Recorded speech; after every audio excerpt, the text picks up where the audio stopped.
Hey friends, it's Sandra here from Huron Ridge with some tips and tricks about how you can transition some of your outdoor houseplants back to the indoors this fall, and some other things you might want to be considering to do with your gardening as we get to some of the colder days ahead.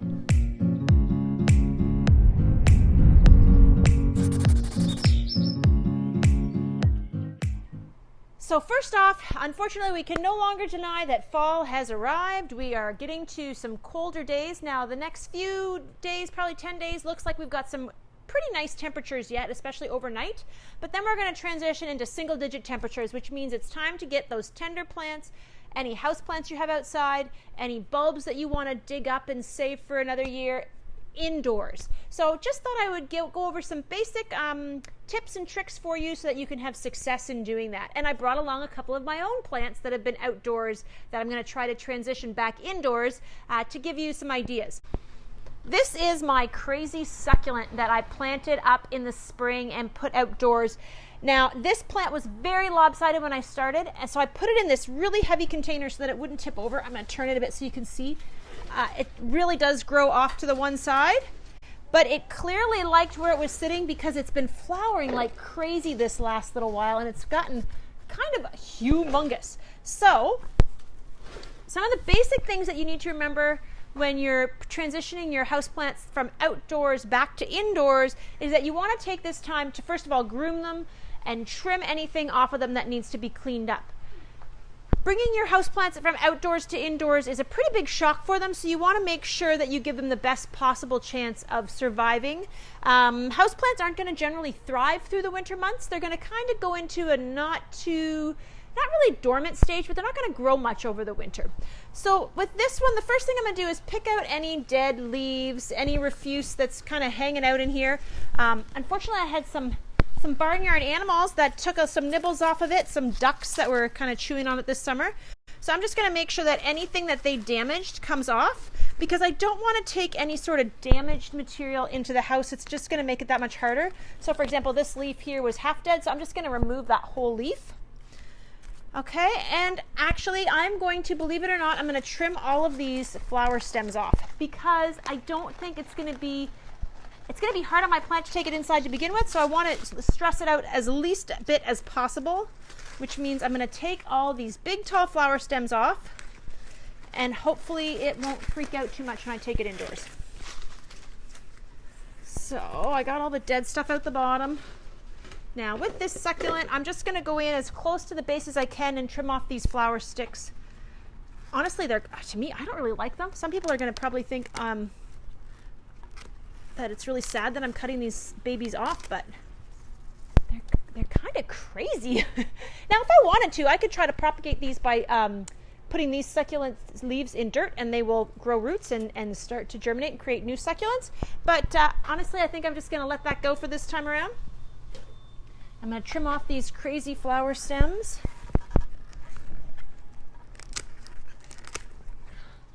They're just massive, unreal. I had no idea that a houseplant succulent would get this big. I'm sure not all varieties do, but this particular one is a very aggressive grower. Okie dokie. Now this succulent loved where it was sitting. It was on the south side of my house. Ugh. Right at my back entrance steps, which meant it was getting full day, all day, every day, sunshine.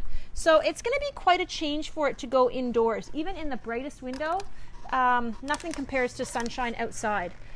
So something you might want to consider if you have a houseplant like this that has been used to a lot of sunshine and you don't have a sunny spot for it in your house, you may need to supplement it with some grow lights. So grow lights are just a kind of light bulb. You can get all kinds of different ones.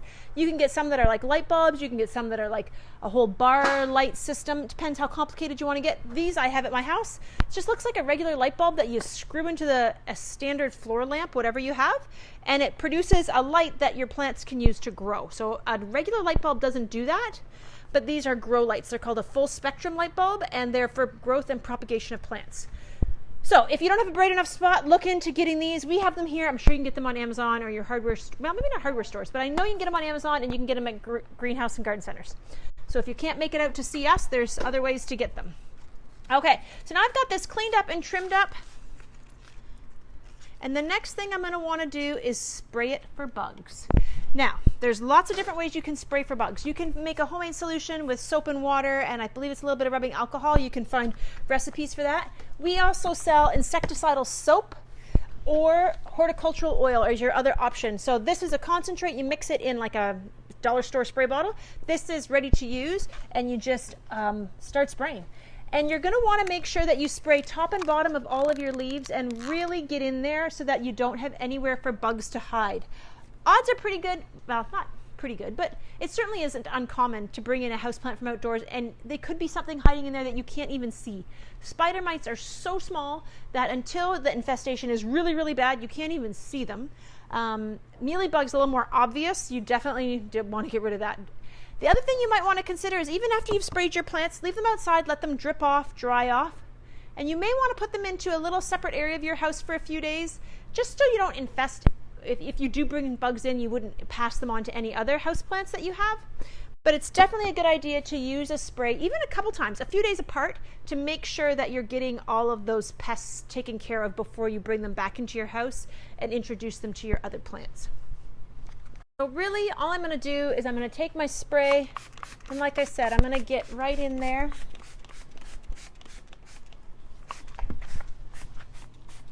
And like I said before, you're going to want it to be really soaking, so you may want to do this outside because it's going to be messy. Or if you have to do it inside, maybe your bathtub or your shower, just so that you don't have to clean the floor afterwards. It is really important that you get into all those nooks and crannies because that is where your pests are going to hide if you have any, okay?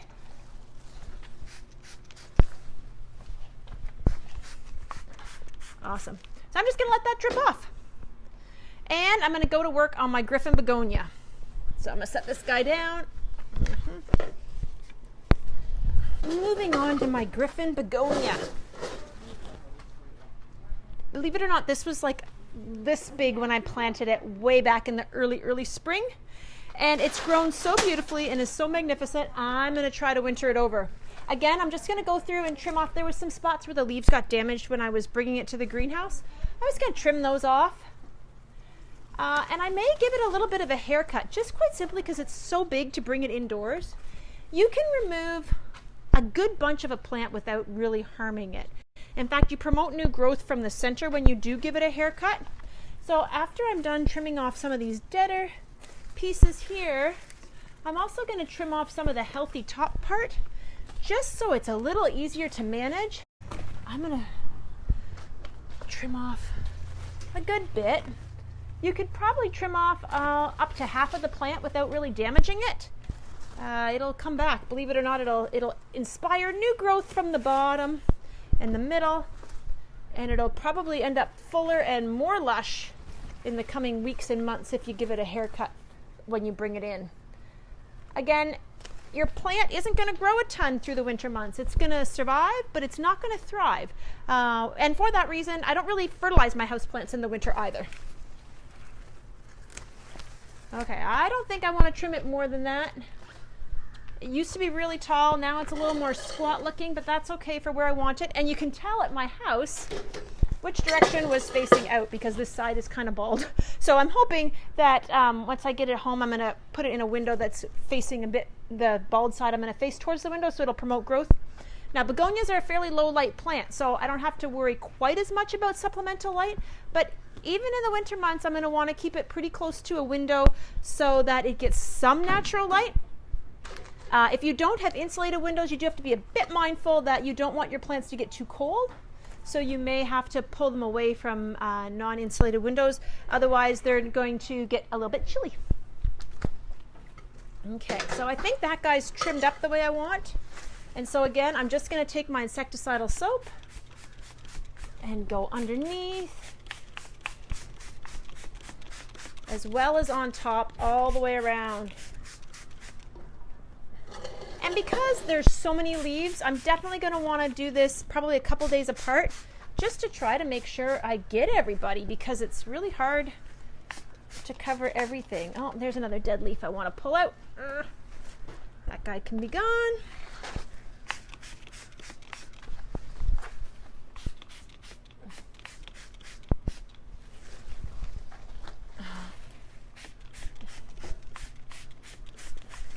I have heard of, with people who have smaller house plants, of them mixing soapy water in a bucket and dipping their plants, but really this guy's just, and same thing with my other succulents, they're just too big, too heavy, and that's just not a manageable way to do that. I'm gonna get rid of a couple more here that I see that are dead.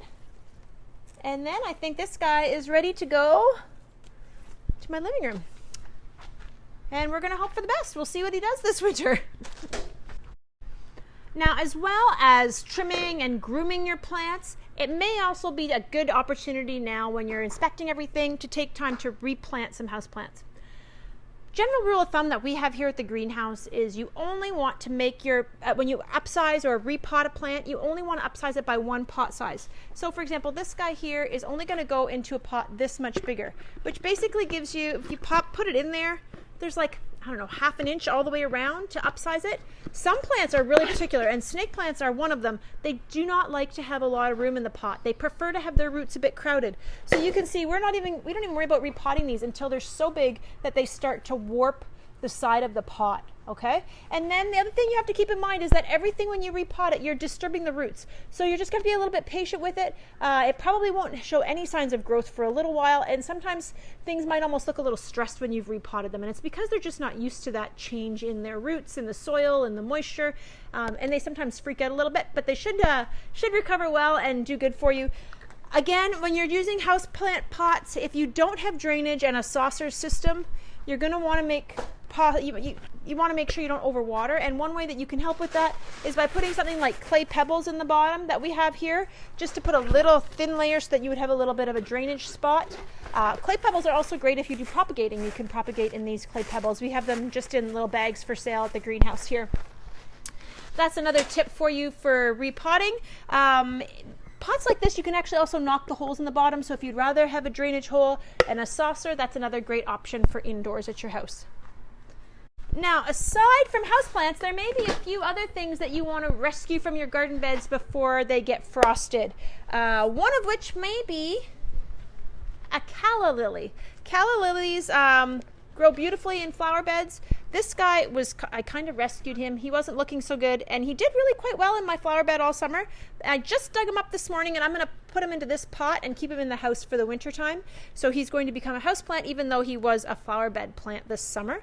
Again, I did disturb the root ball, obviously, when I dug him up, so he might take a little while to recover. I'm just going to use some good standard potting soil. I tried to get as much of the root ball as I could out of the ground, but not too much of the soil, because the soil in my flower bed is really quite heavy, not ideal for a houseplant situation at all. So I'm just going to use some potting soil here at the greenhouse and pot this guy up and keep him in a window in my kitchen. So that's a calla lily. The other thing you might want to consider retrieving from your flower beds and planters are canna lilies. Now, I've got some video that I'll show you of a canna lily planter I took apart the other day in my yard, and oh my goodness, I could not believe how much this canna lily grew. It was a massive flower stalk to begin with, and then when I took it out, I could hardly get it out of the planter to get to retrieve the bulbs, and then when I did, they were massive. So I just brought a couple along. I've got a whole laundry basket at home full of canna lily bulbs that I'm going to store. So basically what I do is I lay them out in the container outside, and I try to get as much of that soil off of them as I can, and just let them kind of get, well, it's been raining too much for them to dry out, but usually I let them lay them out in the sun for a day or two and kind of dry them out.